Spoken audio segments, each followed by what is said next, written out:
I'd like to introduce to you our four great panelists. They're going to be sharing a little bit about themselves, and then we are going to kick off the panel. Now I'm going to start with our first panelist, Anna. Hi, everyone. Thanks for being with us today. My name's Anna Penn. I am the head of diversity and inclusion for Invesco North America.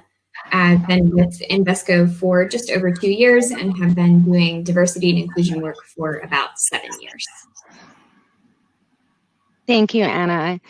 Susie. Hi, everyone. My name is Susie Gaucher. I'm with Invesco. I'm located in the Atlanta office. I've been with Invesco for just a little bit over a year, so learning a lot as I go and very excited about a lot of the things that we've done around diversity and inclusion over the past year, and welcome the partnership with Anna all along the way. And we're just so excited to be here today and share with you all some of the things we're doing. Awesome. Thank you so much, Susie. I'm going to ask Alicia for her introduction, please. Hey, everyone. Good afternoon. Thanks to Techstars for organizing this. This is an amazing event and opportunity. My name is Alicia Tran, and I've held a variety of different strategy roles across Invesco. I've been with the firm for about 1.5 years now, and I'm currently a strategist in the enterprise architecture domain. So I'm so excited to share more about how robust Invesco's D&I initiatives are. So look forward to this panel. Thank you so much, Alicia. And last but not least, Justin. You're on mute, Justin. You're on mute. You guys hear me? Yes. Okay, there you go. Hey, everyone. I'm Justin Nguyen, and I've been with Invesco for about 1.5 years now. I'm currently an investment innovation strategist working with our strategy innovation planning team. Very involved with DNI here and excited to get this kicked off. Awesome. Thank you so much. So we're going to kick right off the panel with the first question that's going to be for Anna. Anna, why is diversity and inclusion important when you're building a company? All right. Happy to get us started here. So this is an interesting one, right? Because a lot of times we associate diversity and inclusion with big corporations. A lot of times I don't get called in to speak to companies until they have, 1,500 plus employees, and that would be on the small size. A lot of times this isn't something we get started thinking about until we're more of a mid-sized organization. But regardless of company size, studies show that diverse teams outperform by a basis of up to 21% if we look at gender diversity, and up to 35% for racially diverse teams. That's from the 2017 McKinsey Delivering Through Diversity study.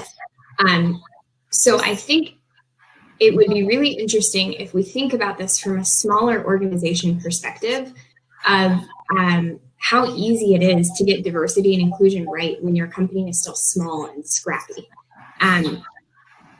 It's never going to be easier to get this right than it is when, we can move the needle with 10 people instead of it taking, 2,500 to 5,000 people to really make a difference or move the needle there. So I think this could be a really powerful competitive advantage for smaller organizations to grow the company hand in hand with an existing diversity and inclusion strategy. It's a competitive advantage for decision making within diverse teams, for talent attraction of all different types of candidates who are looking for diverse and inclusive organizations to join, and also overall company culture as we think more about inclusion. And maybe if I could just define the difference between those two things quickly. Diversity is often what you can see when you walk into a room. It's all of our identifiable differences. It's gender, race, and ethnicity. There are less visible forms of diversity like sexual orientation or neurodiversity. And then inclusion, on the other hand, is what we would think of as our sense of belonging. How do we feel as a part of an organization? Do we feel like we belong? Is this the place that we can see ourselves having a future? Ensuring a safe and inclusive environment for employees also means that you're more likely to retain top talent and are able to operate from a place of historical context as a company. So the things that I would focus on at the beginning would be ensuring diversity among new hires, folks coming in and making sure that you're tracking that.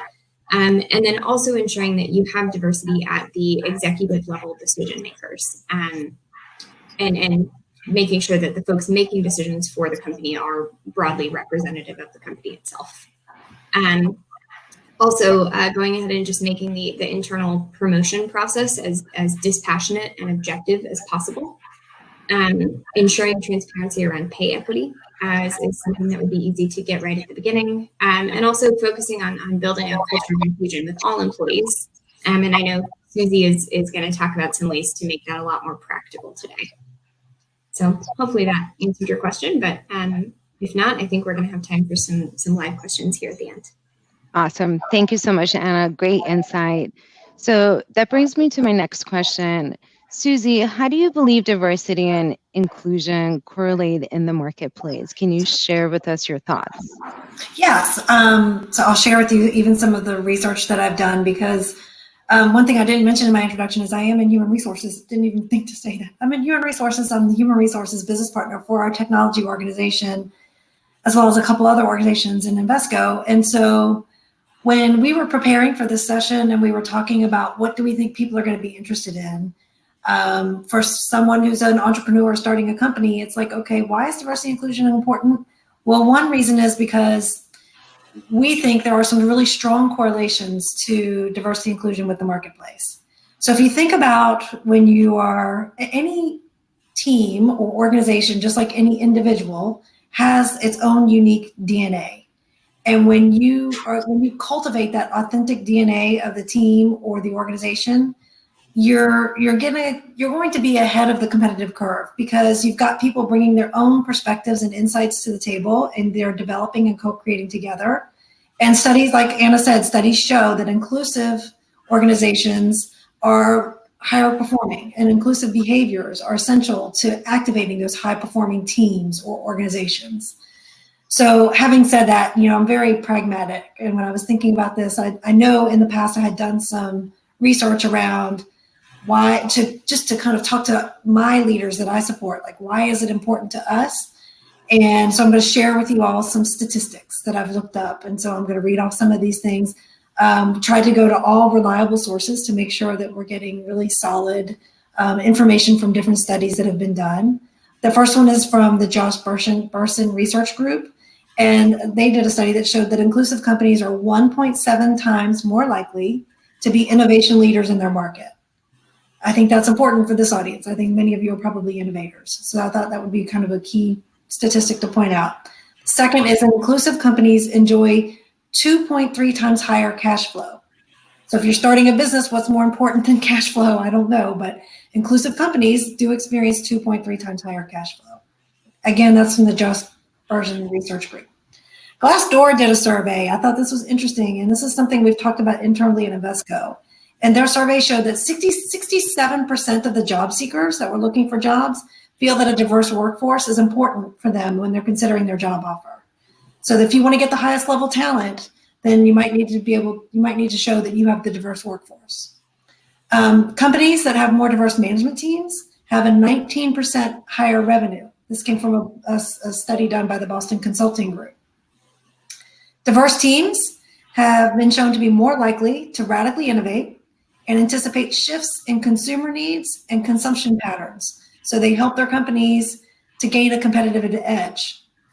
I think, Anna, you quoted the McKinsey study. I've got some other things from the McKinsey study.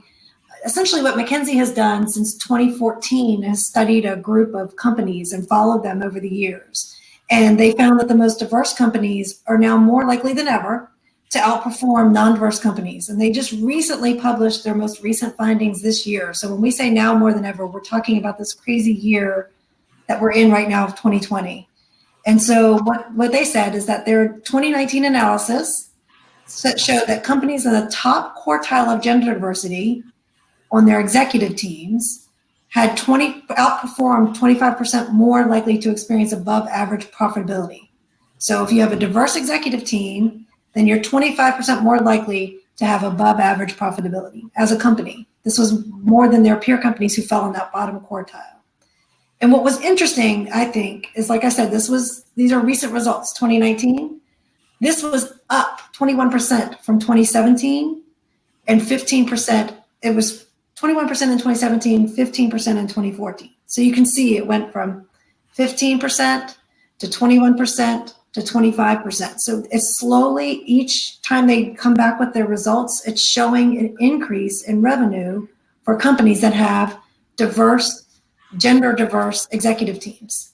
So it's just, I can't stress how important it is. If those are the facts, right? Then they've been studying this for years and years, and they continuously see the increase. And the last thing I'll kind of leave you with is that the higher the representation, the more likelihood of outperformance. What I mean by that, they found, the Miss Kinsey study found that there was a substantial performance differential, 48%, between the most gender diverse companies and the least gender diverse companies. So 48% is a large number. So when you think about, as Anna was saying, building something from scratch and starting at the, in the beginning and having more of a smaller company than a mid-sized company, you really do have a lot of opportunity to look at gender diversity, to look at diversity of thought, to look at diversity on all levels of the spectrum, and make sure that you've got the representation that you're looking for, as well as continue to practice inclusive behaviors and make people feel like they belong. That is just, if you can do those two things, the numbers will speak for themselves. Based on all the studies, you can go out, you can do research, you can find all kinds of information out there, and you'll find that the numbers will speak for themselves. So that's how, from an HR perspective, we continuously talk about to our internal and external customers about how diversity and inclusion correlate in the marketplace. Awesome. Thank you so much, Susie, for sharing those, especially the statistics. It's really important to know that information. I'm going to hand it over to our panelists, Alicia and Justin. We want to hear from you. Since you recently joined the firm, can you share with us examples you have of Invesco for how Invesco is making progress around diversity and inclusion efforts, please? Yeah, definitely. I can get this started off. And as Alicia and I mentioned, we're relatively new. We've been with Invesco for a year and a half, but even in that year and a half, we've seen such dramatic change, not only at Invesco, but also around the entire industry and the world. But specifically at Invesco, some of the things that we've seen are that we've created these BRG groups, that's business resource groups, everything to support our colleagues, from the Black Professionals Network to Invesco Pride, and lots of other groups that are involved with that. And one of the ones that we're proud of is the Rising Career Network. So Alicia and I are founders of that. I'm one of the co-chairs for Rising Career Network, and I'll let her touch base on that. One of the other ways that we've actually been getting involved is through our diversity and inclusion champions. So back in February of this year, we had a lot of groups come together from all over the world, from Hyderabad, Luxembourg, Atlanta, and New York, and all the way in between. And we had people judge these ideas. So leading up to this event, we had an ideation challenge. We reached out to those across the firm and asked them, what ideas did you have for diversity and inclusion? And through that, we had over 40 ideas and 2,000 visits to the site. People voted on their best ideas. And then in February, we took those ideas and we created some actionable items from that. So not only do we include all of the diversity of thought involved in that, but we came out with it. We are experiencing experiential hiring now. We have new training tools for hiring managers. We have toolkits for diverse meetings. And we even came up with a diversity and inclusion moment that we'll be walking through a little later today. So with that, I'll hand it off to Alicia. Awesome. Thanks, Justin, for explaining more about what those business resource groups are. I'm going to dive more into the Rising Career Network, which Justin and I started. And that's just really a fancy way of saying young professionals group.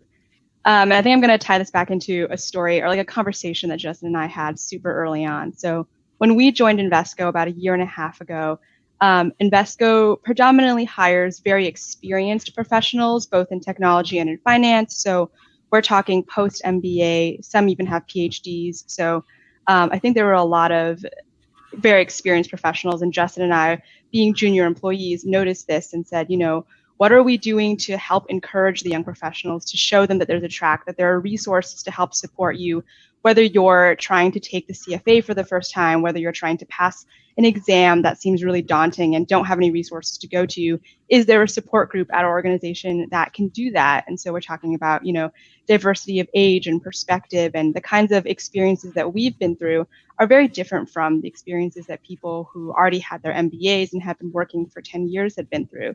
So that's everything from the way that we were hired, the way that we were trained, what we learned in school.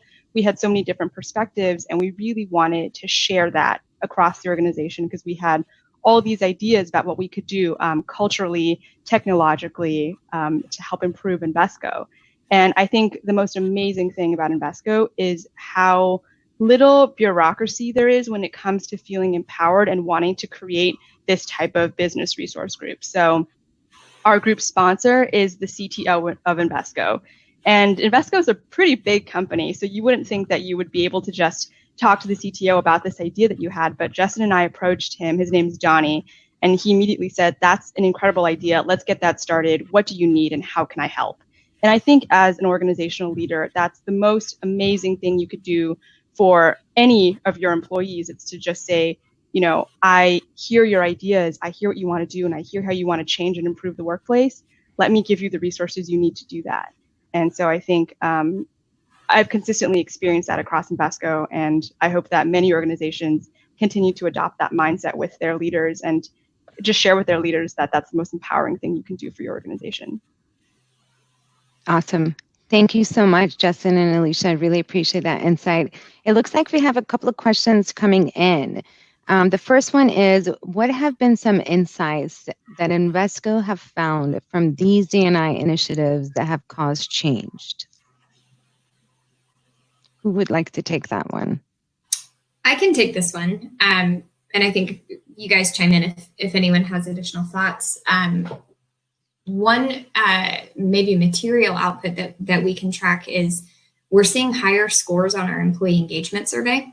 So we do a survey with the full company once a year. And since we've really started our DNI initiative, and we're still relatively new at this, we've had a formal DNI program for just a few years now, but the scores across groups have gone up. And we're able to cut our employee survey by gender, by race and ethnicity, sexual orientation. And we're seeing across groups that overall engagement scores are going up. And we're asking questions like, do you see yourself staying with the company for 2 or more years? We're asking people about their willingness to speak up and share different ideas. That score actually was one of the biggest jumps for us.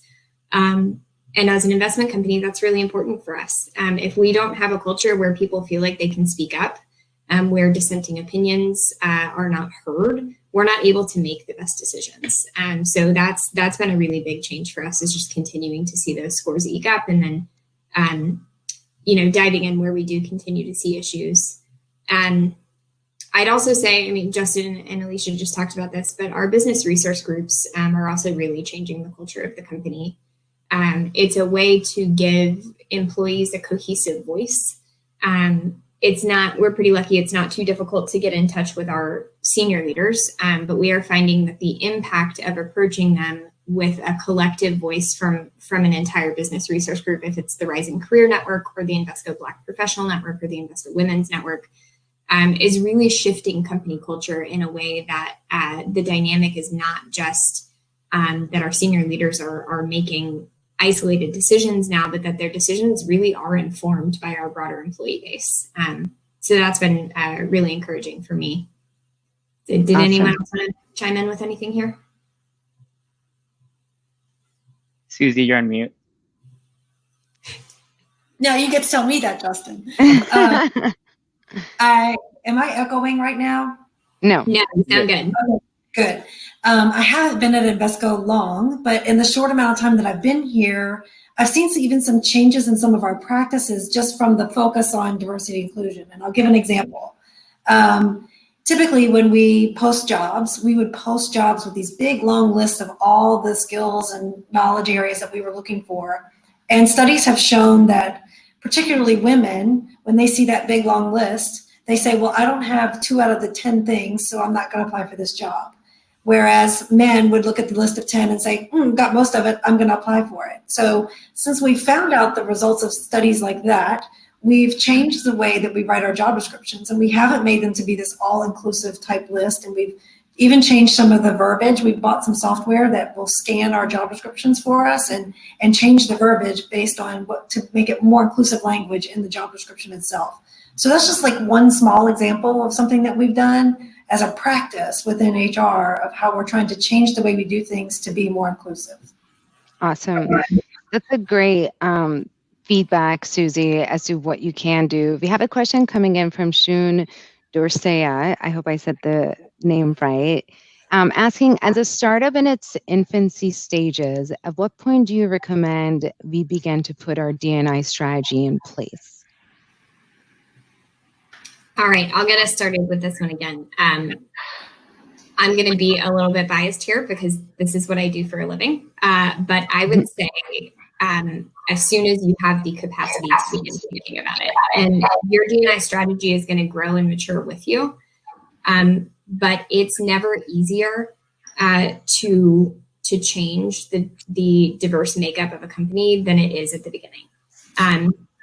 So growing hand in hand with the DNI strategy means that when you are a mid-sized company, when you hit 2,500 employees, when you hit 5,000 employees, you're not having to go back at that point and retroactively diversify the company or fix leaky pipelines, which would mean, let's say that you're really diverse at entry-level positions, but then those employees are not making it up to senior leader levels. That's a hard problem to solve. I mean, I think we're publicly watching like every major company in the US right now trying to solve that in real time. And the advantage to being 5 steps ahead of that and not having to go back and solve that when you're a large company would be huge. And this is still somewhat of a new conversation for companies. We've been talking about DNI for probably 25 years at this point. So it's companies that are getting formed right now and that are growing right now that really have the advantage of seeing what happens if you don't get this right before you are a large company. So I would say as soon as you have capacity for it, go ahead and start thinking about growing with that lens. And I can I would also add. Oh, yeah. Go ahead, Alicia. Okay, sounds good. To Anna's point, I was going to add that your DNI strategy at your infancy level of your startup doesn't have to be this immense, robust thing that you think you have to implement, right? It's going to grow with you as your company grows. And I think something that very early on startups can think about incorporating is even things like how you interview candidates. And I think that's something that, whether you're a company of 3 people or a company of 10 people, as you grow, you're going to continue to interview people. So it's always relevant. But in your interview process, are you asking questions that are going to filter out certain types of candidates? Are you asking questions in a way that maybe have some type of internal bias about their background or about their education level or about the major that they had in college? And I think there are so many ways that we are looking for the right answer that we want to hear, but sometimes the best answers and the most creative answers and the most dynamic applicants are going to give us answers that we didn't expect to hear. So I think it's important to be open-minded in that interview process about what the right answer and what the best answers look like when you ask questions to applicants. Thank you, Alicia. Justin? Yeah, I'll add a point to that too. And I think I'll reiterate the point that I think it's never too early to get involved in diversity inclusion. I work with a lot of the startups in the external ecosystem for Invesco. And one of the things I've noticed is all of the companies that actually do include diverse employees at the infancy, they actually have the newest and most innovative ideas. You need someone on your team that can challenge your ideas, that can push you ahead, that can keep moving the needle. And I think those with different backgrounds than yourself, those are the people that actually be able to challenge you and keep pushing that. Absolutely. Thank you, Justin, for that. Okay, we're going to move on to a second question. It's from Matthew. How will the virtual landscape becoming more common help or hurt hiring diverse talent? Is there changes you will have to consider? So, Susie, I think I'm going to start with you. Yes. Yeah, I'll say because this has definitely been a topic of conversation for months now. I will say one thing Invesco did extremely well was in reaction to the pandemic is we all started working from home right away. We were still all working from home, as you can tell. And we moved there very quickly and very smoothly. So it made us all realize, wow, virtual environment can work. So Matthew, you're right. We're starting to ask the question, okay, how can we now expand and create a more diverse pool of candidates when we post our jobs? One thing that we've had in the past in Invesco is almost like a location strategy, for lack of a better term, feeling like we have certain talent in certain areas that we're going to hire from, and that's kind of gone by the wayside. So it's really kind of loosened up our restraints and allows us to hire all different types of people for different roles that maybe we wouldn't have looked at before because location's not as important as it was in the past. We still have very much a vision as a company to be the most client-centric asset management firm. So we'll still take that into consideration when we look at where we hire people. We want them in certain time zones so to service certain external clients, things like that. But yeah, it's definitely made us rethink some of our recruiting strategies, some of our location strategy. It's kind of loosened things up, and we have a wider pool of candidates than we've had in the past. And we've already started to consider some of these changes and already started to implement some of them. So yeah, this virtual environment really has changed things. That is It's awesome. also been kind of an interesting proof point for smart working. And I think a lot of companies use that term differently. I mean it as you don't have to work 9 to 5 every day. That doesn't work for everyone's lifestyles. People have kids, people are caretakers. Back when we were in the office, some people have really long commutes that end up just being, sitting in the car for 4 hours when you could be doing this from home, and it would be a much better use of your time. And I think making the shift was a little bit difficult. And then if there's been anything positive about the pandemic this year, it was that it kind of forced our hand and it forced us to get comfortable with it a lot faster. But there have been a ton of studies that show that smart working and allowing flexible working hours, or people basically just to get the work done when it works for their schedule, increases productivity. It increases retention for employees. If you can fit your job into your life instead of fitting your life around your job, you're more likely to stay with the company. So that's been a really positive change for us this year, and I don't think it's something that will change when life does eventually go back to normal. Yeah, I think even as a result of the pandemic and where we are today, we've started to focus more on caregivers than we have in the past, and caregivers of all sorts, caregivers of people who are caring for their aging parents, caregivers who are at home with kids who are going to school and they're having to balance. We've really started a focus on caregivers like we haven't in the past. So it's a positive change. Awesome feedback. We have another question coming in from Heather, our panelist. Heather wants to know, what are some of the best examples of radical DNI changes you've witnessed either in asset management or more broadly? She also would like to know, do you think that the swift radical change is better or an incremental change? I have a good example for this one. So let me kick us off, and then I'd love to hear from my colleagues as well. So I'd say this is loosely industry related, but about 2 weeks ago, maybe 3 weeks ago at this point, PwC released what they called a transparency report, but it was the demographic makeup of their entire company. And they broke it down by a bunch of different levels. So they released their not just gender demographics at all levels, but also race at all levels. They gave everyone insight into what their critical drop-off point is. So we know for a lot of companies, it's between the manager and senior manager level. For PwC, the first 2 years were what they found to be the most critical. They also were transparent with their pay equity analysis, and that was pretty radical, right? They were one of the first companies to do that, and they didn't need to release that publicly. But I think we're seeing a shift right now from taking a protective stance around diversity and inclusion to taking a more of a proactive stance. So I think we're moving away from companies feeling like, oh, I can't share my data because it's not where I want it to be right now, or, oh, we can't have that conversation because we don't have the perfect answer. And we're seeing companies just kind of lay their cards on the table and saying, like, we're not where we want to be right now, or these numbers aren't what we want them to look like. But we want you to know that we're working on it, and here's what we're doing, and we're open to your ideas. So I think, PwC being a really large company, that's going to have a ton of influence on other organizations.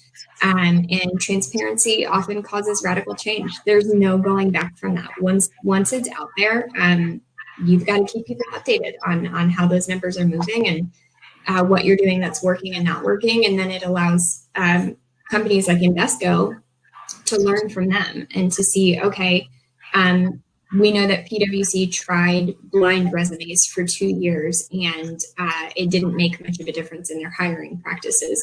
So maybe instead of investing in that, we should invest in the Rooney Rule or some other process for increasing diverse offers in hiring. So yeah, I think the more transparency we can have, the more we're going to see this change. In terms of the second part of the question, a radical change versus incremental change, I think I'm a fan of both, probably leaning more toward radical change. I think when diversity and inclusion works its best is when it's disruptive. It's not always comfortable. There's growing pains. But I think that's what tells you that it's working, right? When we are a little bit uncomfortable, when we go to places that make us feel a little bit more vulnerable, like releasing our entire company's data, I think that's often when we see the biggest growth. Great. Thank you so much, Anna. Does anybody else have anything they'd like to add? Bashe, I'm happy to add to this. So I totally agree with Anna that,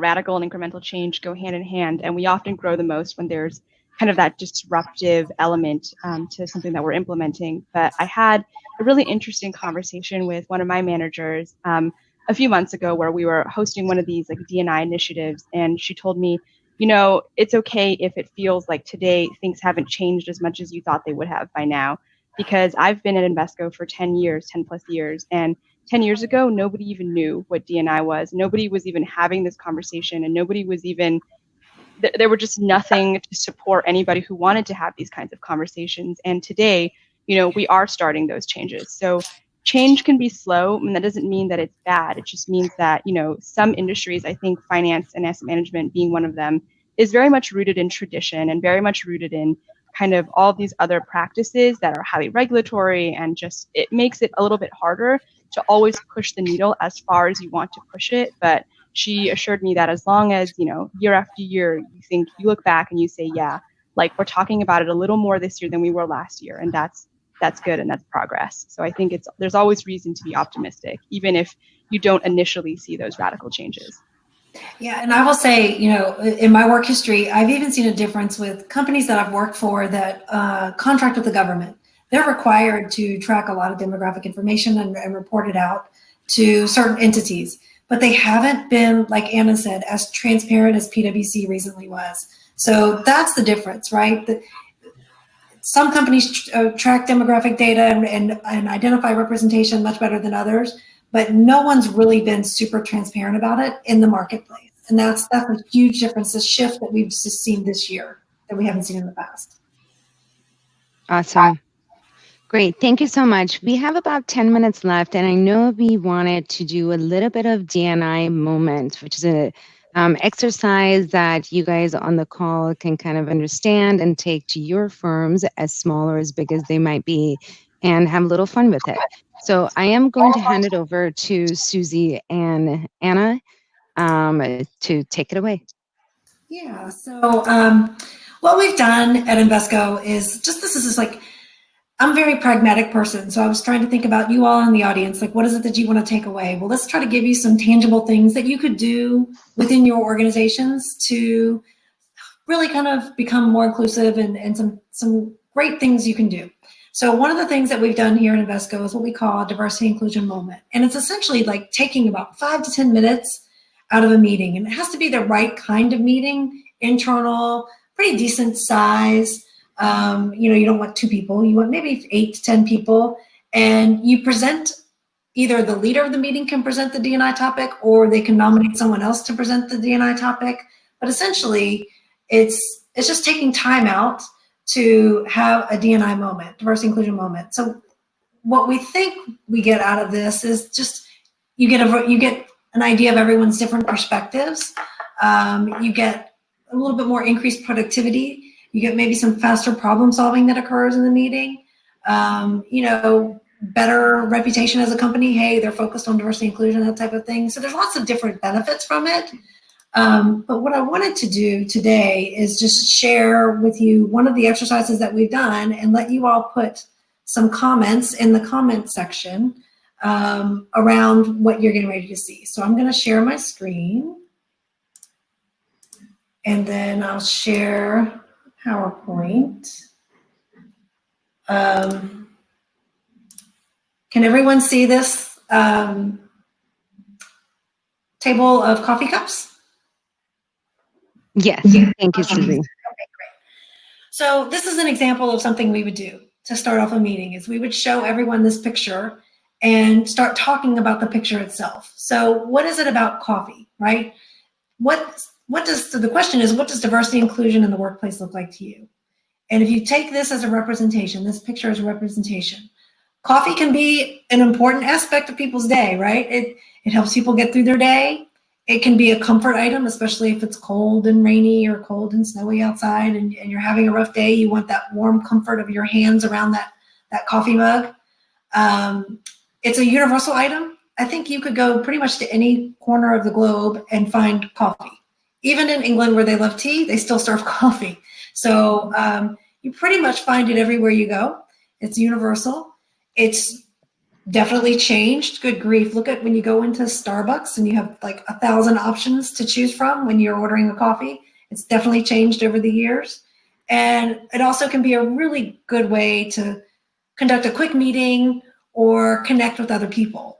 So our question to you all today is, if you're looking at this picture here, what does this picture represent for you? And Bashi, I'm going to have to rely on you to read off some of the comments that people Yeah, made. absolutely. Not a problem. So just, take a quick second in the comment section and say, what does this picture represent to you? Just tell us what you think it represents to you.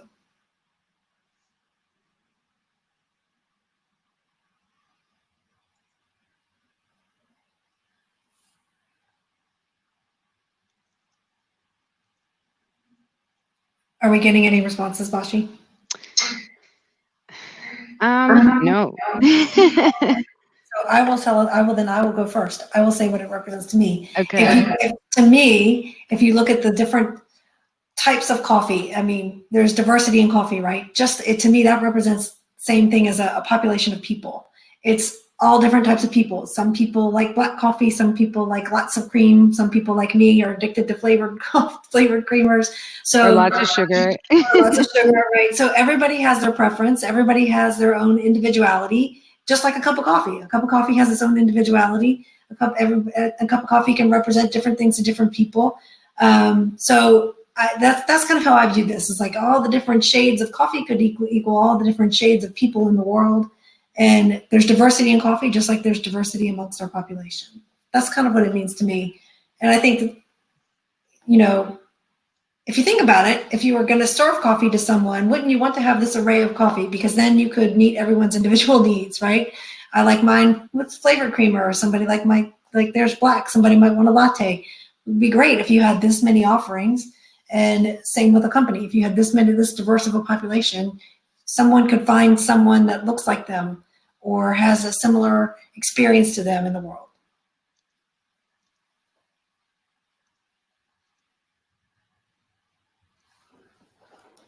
Okay, I'm going to stop sharing so I can see. That was great. I actually have not seen that exercise done, and I've heard about it throughout the firm. So first time to see it, Susie. That's a great exercise. Yeah, and the other one I had, which we couldn't really pull off today because of the size of the audience today and the just the audience not being internal and familiar and that type of thing, is one of the ideas that we've had across this virtual environment that we're working in is, in order to try to create a more inclusive environment, is have someone take 2 minutes to run off into their home or their office or wherever and find something that represents themselves and share it on camera with other people. So, you know, it could be a whole multitude of things. It could be a picture, it could be a mug, it could be a t-shirt, it could be all different types of things. But it's a way for people to share about themselves, because, you know, part of creating this inclusive environment we talk about is recognizing the ways that we're diverse. So two people may look the same, but may have had totally different life experiences and have totally different ways of thinking and bring totally different diversity of thought to the table. So one way to kind of recognize that is to have them share something about themselves. In a virtual environment, that's difficult, but you can make it a fun exercise. Go grab something that represents you and talk about it. And why does it represent you? And why is it important to you? So it's just these are just a couple things that we started to do. Something else that my HR team has started to do is we have what we call a Fun Friday, probably like once a month, and we all share things, whether it's our, you know, silly stuff, favorite recipe. If you were a superhero, what superhero would you be and why? Things like that. We're just trying to get to know each other on a different level so that we can understand where everybody's coming from and be more inclusive. Awesome. Thank you so much, Susie. We just have a few minutes left, so wanted to thank everyone for joining the panel today. And I'm going to go back over to our panelists and ask if they want to do any closing remarks, word of wisdom, or just a thank you. And I'm going to let you go first. Sure. Yeah, thanks for joining. Thanks for being interested in this subject. And I think if any of us can be resources to you, if you had any questions that you weren't able to ask or get answered today, I think we're all on LinkedIn. You can definitely find us, but would be happy to connect further and help you think about what an initial DNI strategy could look like, or how to incorporate this as you are growing your businesses. Awesome. Yeah, I also, you know, if I could leave with one message, it's, you know, promoting diversity isn't enough. You've got to practice it. You got to find inclusive behaviors that you're willing to latch onto and practice and ingrain it into your culture of your team or your organization. You want to be able to create that psychological safety for everyone. And you want to be able, that enables people to feel like that it enables people around opportunity and the fairness and the transparency that's needed. It promotes openness. And, you know, you just want to foster some type of belonging through support, right? And that's just really important.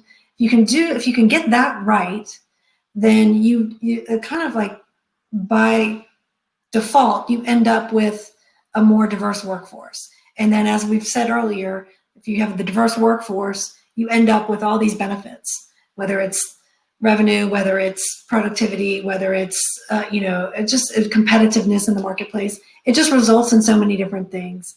You know, Google did a study that's called Project Aristotle, where they tried to identify what is the perfect team.